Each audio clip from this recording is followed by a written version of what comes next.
अभी भी बातचीत हो रही है। फिर एक खबर इससे जुड़ी हुई बता देती हूँ। चीन की कम्युनिस्ट पार्टी के एक प्रतिनिधि मंडल ने दिल्ली में बीजेपी प्रतिनिधि मंडल के साथ मुलाकात की है, जिसकी तस्वीरें आप देख रहे हैं। यह मुलाकात दिल्ली में बीजेपी हेडक्वार्टर में हुई। भारत में चीनी राजदूत भी सीपीसी प्रतिनिधि मंडल में शामिल हुए। मीटिंग के दौरान दोनों पार्टियों के बीच इंटर पार्टी कम्युनिकेशन को आगे बढ़ाने पर चर्चा की गई। सीपीसी और बीजेपी की आखिरी मुलाकात लगभग 6 साल पहले हुई थी, लेकिन दोनों पार्टियों के बीच इसके बाद भी संपर्क बने रहे।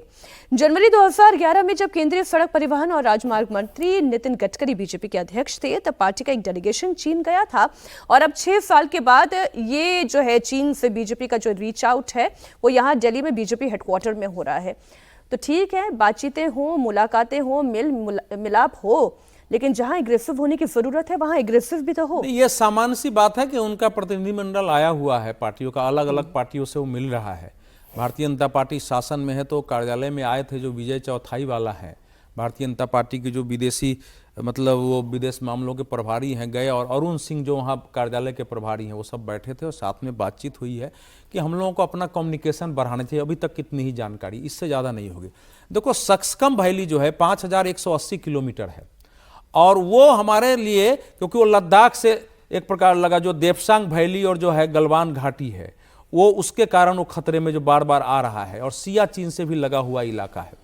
भाई हमारा जो है संपूर्ण जम्मू कश्मीर हमारा अभिन्न अंग है। चाइना जानबूझ करके, चाइना इस समय जिसको हम अक्साई चीन कहते हैं वो क्या है, पाक ऑक्युपाइड लद्दाख है वो, पाक ऑक्युपाइड। चीन ने हम पर, देश को समझना चाहिए कि चीन का जो युद्ध क्या था, उसने हम पर हमला किया, भारत को स्ट्रेटेजिकली कमजोर करते, जहां जहां से वो भारत को दबाव में डाल सकता था वहां तक उसने कब्जा किया और स्वयं युद्ध बंद कर दिया।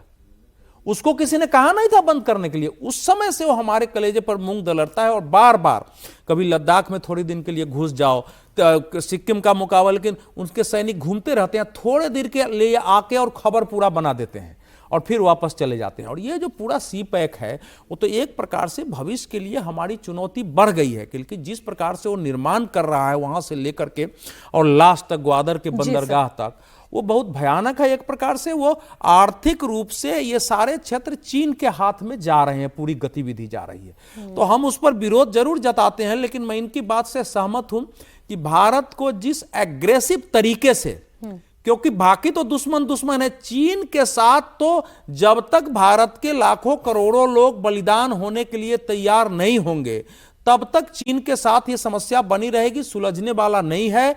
तिब्बत कभी भी चीन का भाग नहीं था, चीन हमारा कभी पड़ोसी नहीं था, तिब्बत था, उसने तिब्बत कब्जाया हुआ है। तिब्बत की मुक्ति के बगैर सारी समस्या